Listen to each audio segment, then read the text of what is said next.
In 2020, when nearly every airplane in America sat grounded on the tarmac for months, most airlines still turned a profit on one part of their business.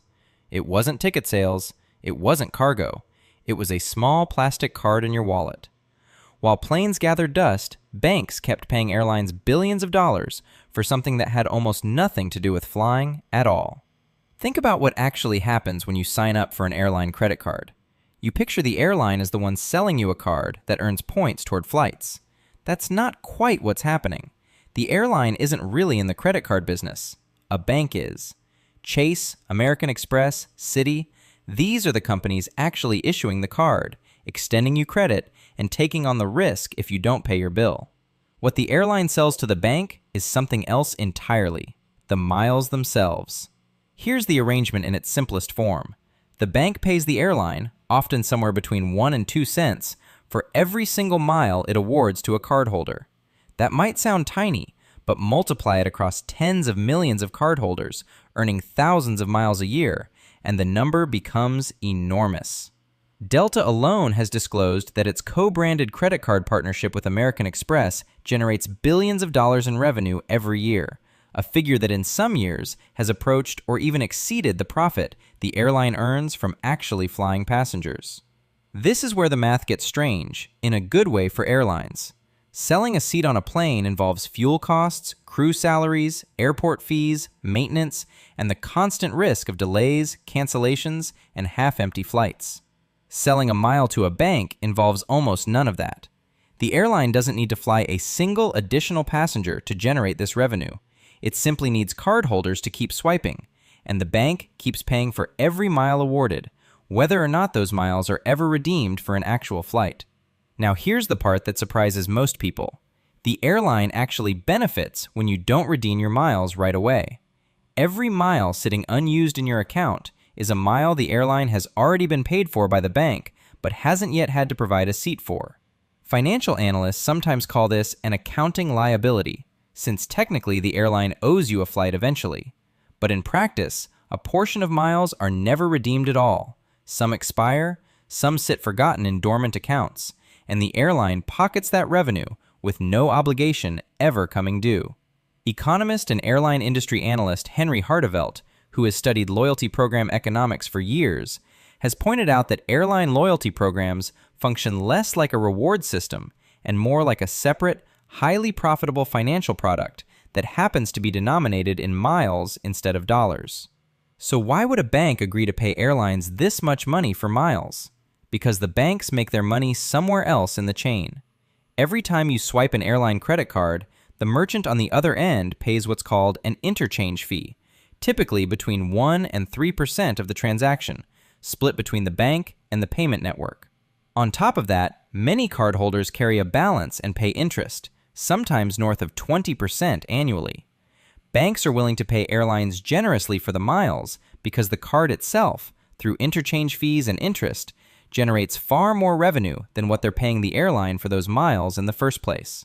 This raises an obvious question. If the arrangement is this profitable, why doesn't every retailer or restaurant chain build a rewards program this lucrative? The answer lies in something airlines have that almost no other industry has: an unusually devoted customer base willing to change their everyday spending behavior to chase a reward that feels aspirational. Researchers studying loyalty program psychology have found that travel rewards, unlike cash back or generic points, tap into something psychologically stickier: the promise of an experience, a vacation, a business class seat, rather than a small percentage refunded to a bank statement. This makes customers more willing to concentrate their spending onto one card, apply for premium cards with steep annual fees, and even choose which airline to fly based on which card is in their wallet, rather than the other way around. Now here's the counterintuitive twist that puts the whole system into perspective. During the depths of the 2020 pandemic, when airlines desperately needed cash and couldn't fly passengers, they didn't turn to selling more plane tickets. They turned to their loyalty programs. Delta, United, and American all raised billions of dollars in emergency financing by using their frequent flyer programs as collateral, essentially telling lenders, even if we can't fly a single passenger, we still have a hugely profitable side business selling miles to banks. and that business alone is worth billions. In some cases, the loyalty program itself, valued as a standalone asset, was worth more than the airline's entire fleet of aircraft. This tells you something important about what an airline actually is today. The planes, the routes, the destinations, all of that exists partly as a vehicle to generate an aspirational reward that banks are willing to pay enormous sums to attach to a piece of plastic. The flights create the emotional appeal, the credit card partnership captures the actual profit. It's a business model that looks, on the surface, like it's about travel, but underneath is closer to a finance company that happens to also operate airplanes. There's a reason this arrangement rarely gets scrutinized the way other corporate practices do. It doesn't look like a scheme from the customer's side. You get real miles, real perks, sometimes genuinely valuable travel experiences. The bank gets real interest and interchange revenue. The airline gets paid regardless of whether you ever redeem a single mile. Every party in the transaction can point to a genuine benefit, which is exactly why this arrangement has scaled to become, in many years, more profitable than the actual business of flying planes. There's another piece of this worth understanding, because it explains why airlines are so aggressive about pushing premium versions of these cards with steep annual fees, sometimes several $100s a year. A basic co-branded card generates a modest amount of mile-selling revenue per customer. But a premium card, the kind offering airport lounge access, free checked bags, and priority boarding, tends to attract customers who spend significantly more overall and are less likely to cancel even when they don't use every perk. Airlines and their banking partners have learned that the annual fee itself is almost beside the point. What matters is locking in a high-spending customer who will keep swiping that card as their default for years, generating a steady stream of interchange and mile purchase revenue with very little additional cost to the airline.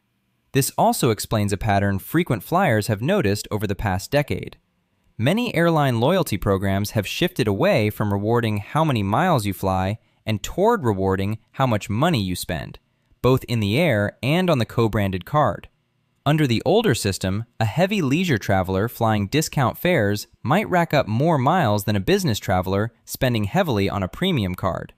Under the newer, revenue-based systems most major airlines have adopted, spending is what counts, whether that spending happens on a plane ticket or at a coffee shop with the airline's credit card in hand.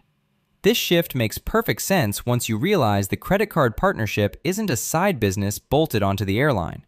In many respects, it's becoming the main event, with the flights serving as the emotional hook that makes the whole arrangement work. It's worth noting that not every airline benefits from this model equally. Full-service carriers with strong brand loyalty and premium cabins, the kind of airlines whose flyers already have higher household incomes on average, tend to extract far more value from co-branded card partnerships than smaller, budget-focused airlines whose customers are price-sensitive and less likely to carry a premium card at all. This is part of why legacy carriers have doubled down so heavily on loyalty program economics in recent years, even as ticket prices in some markets have become more competitive than ever.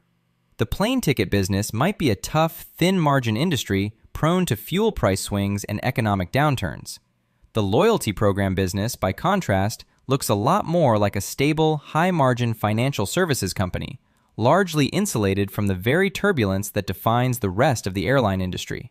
The next time you swipe an airline credit card at the grocery store, remember what's actually happening behind that transaction. You're not just buying groceries. You're participating in a financial relationship between a bank and an airline that has almost nothing to do with getting you from one city to another, and almost everything to do with a few cents per mile, multiplied by millions of transactions, quietly becoming one of the most profitable businesses in the entire airline industry.